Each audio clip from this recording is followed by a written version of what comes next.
អឺបាទហ្នឹងហើយសួស្តីYouTube ដោយសារមួយរយៈនេះក្នុង Channel YouTube ខ្ញុំឃើញមានបិទការរកលុយអឺខ្ញុំចង់សួរទៅ YouTube ថាតើមូលហេតុអីបានជា Channel ខ្ញុំត្រូវបិទនៃការរកលុយអឺជាធម្មតារាល់វីដេអូដែលខ្ញុំផុស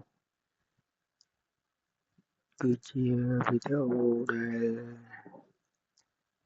original ថតដោយដៃថតដោយទូរស័ព្ទដៃនិងថត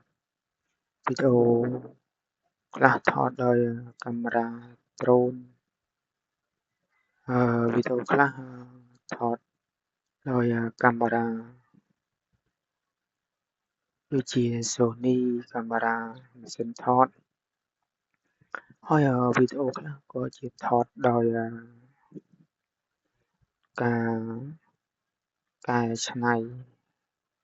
ការធ្វើបង្កើតឡើងដោយ app ផ្សេងៗនានាដើម្បីបង្កើតវីដេអូកាត់តផ្សេងៗលើ app ផ្សេងៗតែនៅលើ app ទាំងអស់នោះគឺជាវីដេអូដែល original គ្រាន់តែការកាត់ថែមថយដាក់រូបថែមពណ៌ថែម color អីមួយរយៈនេះខ្ញុំឆ្ងល់ហេតុអីបានជា Channel របស់ខ្ញុំត្រូវបានបិទដូច្នេះហើយខ្ញុំសូមស្នើទៅ YouTube ឲ្យជួយ review ឲ្យជួយឆែក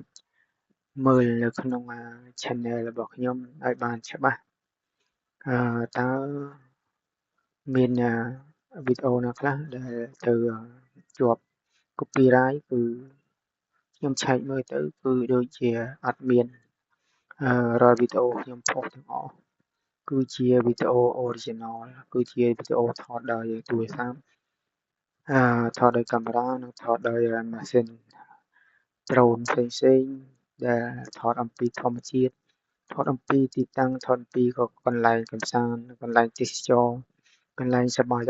ដាក់ផុសនៅក្នុង YouTube មូលហេតុអីបានជាត្រូវការបិទការរកលុយគឺបិទ monetization របស់ YouTube ខ្ញុំដែលមានឈ្មោះថាច័ន្ទ YouTuber កន្លងមកនេះខ្ញុំឆ្ងល់អញ្ចឹងសូមស្នើទៅ YouTube ជួយបង្ហាញជួយពន្យល់ជួយរៀបរាប់តើមូលហេតុអ្វីដែលត្រូវបិទពី Channel របស់ខ្ញុំអញ្ចឹងជាចុងក្រោយខ្ញុំសូមអរគុណនៅ YouTube សម្រាប់ខ្ញុំគឺជាជនជាតិខ្មែររស់នៅខ្មែរនៅប្រទេសកម្ពុជាបង្កើត YouTube ដើម្បីសប្បាយរីករាយកម្សាន្តនៅក្នុង Channel របស់ខ្ញុំអញ្ចឹងអត់មានវីដេអូណាដែលធ្វើcopyright អត់មានវីដេអូណាដែលត្រូវរំខានអញ្ចឹងស្នើសុំ YouTube ជួយពិនិត្យជួយឆែកពិនិត្យមើលឲ្យបានច្បាស់លាស់ដើម្បី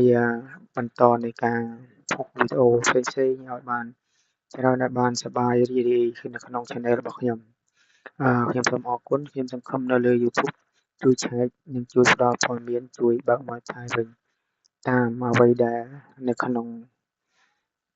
ការស្នើសុំរបស់ខ្ញុំបាទសូមអរគុណ